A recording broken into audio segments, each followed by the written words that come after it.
Now let's talk arts and crafts, which are a core aspect of any culture. The mastery in any craft shows the skills and experience the craftsman has acquired over time.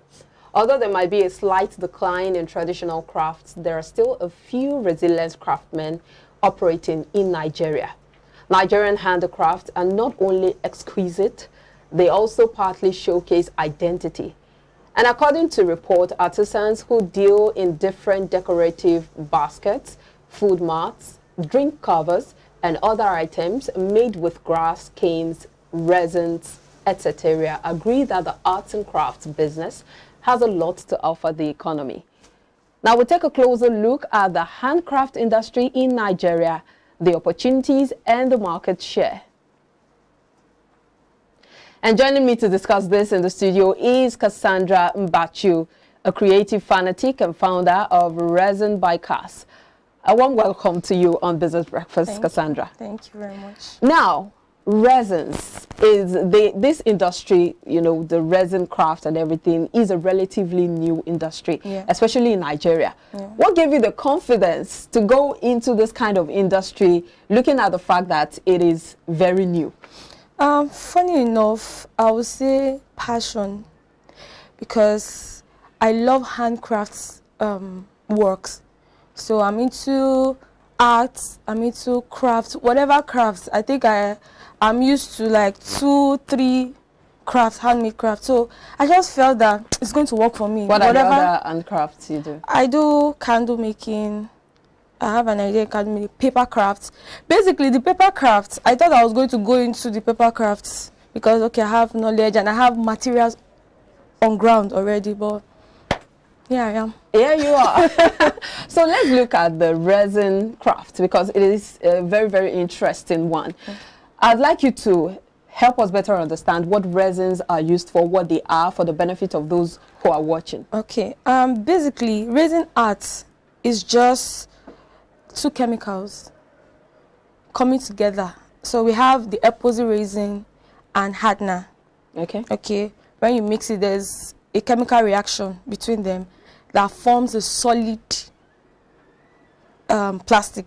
It becomes a solid plastic.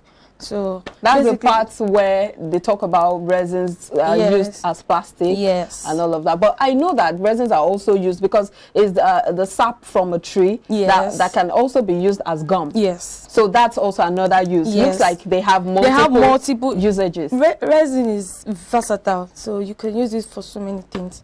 So you've been doing this for approximately 2 years now? Yeah.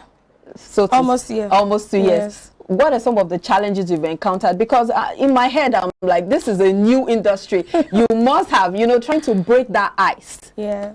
So when I did my research, I did everything I needed to do. Then I found out that buying the materials here in Nigeria nobody was. So it was like, God, what am I going to do? So I went on Amazon. I did research. I got the materials. I told a friend, please help me, you know, get this material and send it over to me. And basically, so the material is not being produced here. The raw material is not produced here in Nigeria. It's really challenging. But if there are saps from trees, don't we have trees where we can get the sap from? Here in Nigeria, it's going to be a long process. Or perhaps we've just not explored that area. Yes, because it's just in a baby stage. So it's maybe with time, we're going to so. Okay, so you also do STEM training? Yes, because I went through your profile and I'm like, this is one of those people that ask for extra sheets in school and you're wondering what they are writing. So STEM, resin crafts, what's the connection? Okay, basically, schools, you know, as the years are going and everybody is trying to, you know, put in more things into their curriculum, the school curriculum. So, I was called up one day. I found your profile. I love what you do, blah, blah, blah. Can you please teach us? Can you teach the students how to do what you do? And I was like, okay, that makes sense, because our children need some certain skills in this recent time. So we need skills to, you know, grow our kids and pass so the knowledge on. Yes, pass the knowledge on. I was like, okay, yeah, and so that's how we started. And I've been getting calls and. Yeah, but you've not told me the connection. So the connection, basically, we all know STEM is science, technology, and engineering and mathematics. So when we have all these four, why don't you add art? STEMmer. So yeah, exactly. You could just change the name, and you know, it's all part of skills and also. After all, art is an expression, so you express yourself. So do you train all those other things, science, technology? We have people. I also have people that are into science, technology, you know, whatever you have, engineering and all those stuff. So you talked about doing your research when it comes to resin craft. Yeah. But did you go for any training? Yes, because it was, of course, lockdown. So the only opportunity I had was, and because it was not really popular in Nigeria, so I had to do online course. Outside, so online course, a paid online course. So wherever is training, you have to pay. So yeah, that's how. And you're still passing on the training now. So when doing all of the crafting, the mixing, and all of that, how do you come about the inspiration of what to do, what to design? Sometimes it could be hard, but creativity is inside of you. Yeah, if you can just think it, you can do it. But what are the things that inspire you? Nature, colors, anything. So, because I'm from a home of creativity, like I come from a home of creativity. My mom does so many things with her hands, and so it's actually tell us some of the things you've designed.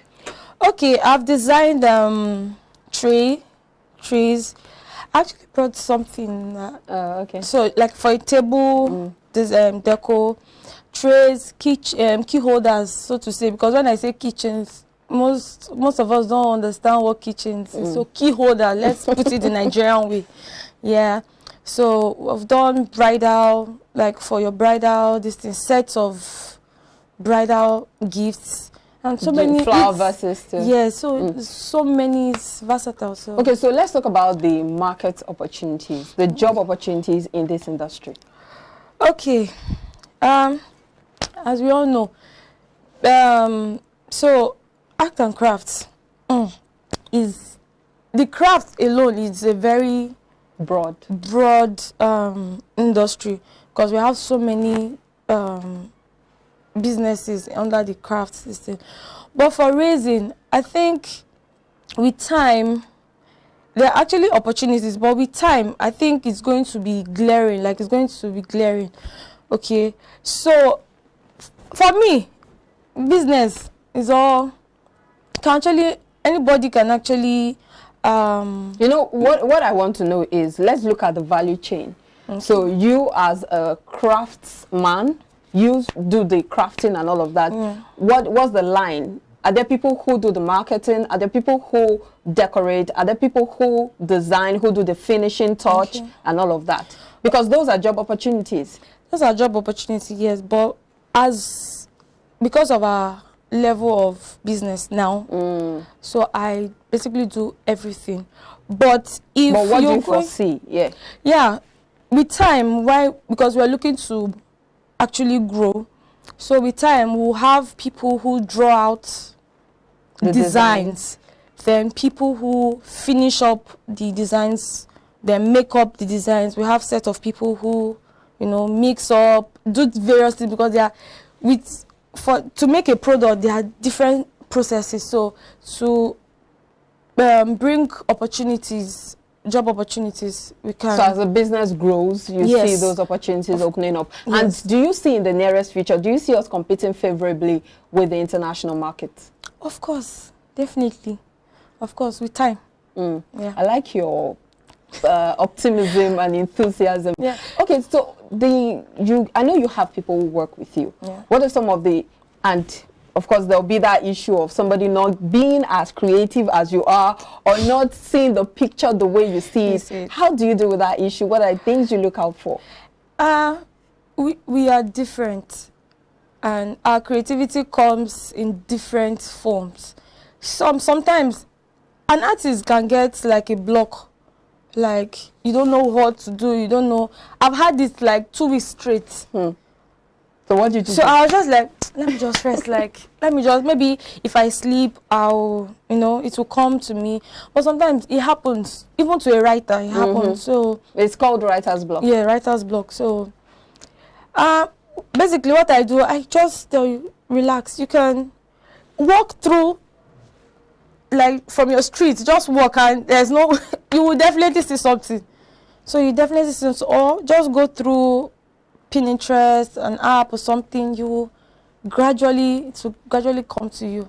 So the things you look out for in your, before recruiting your staff?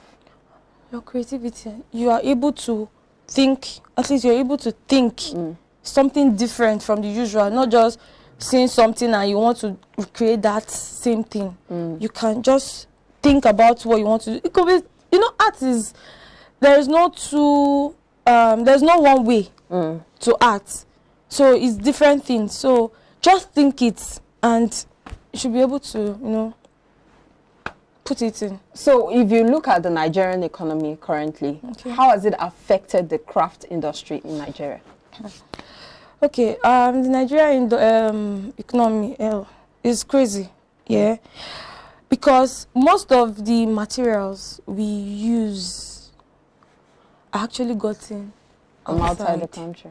So it's time constrained, and the value of the naira and every other thing is just crazy. If we want to, maybe if a client order for something and we don't have that particular stuff, we try to order it, and it takes like 2 weeks, 3 weeks, sometimes a month.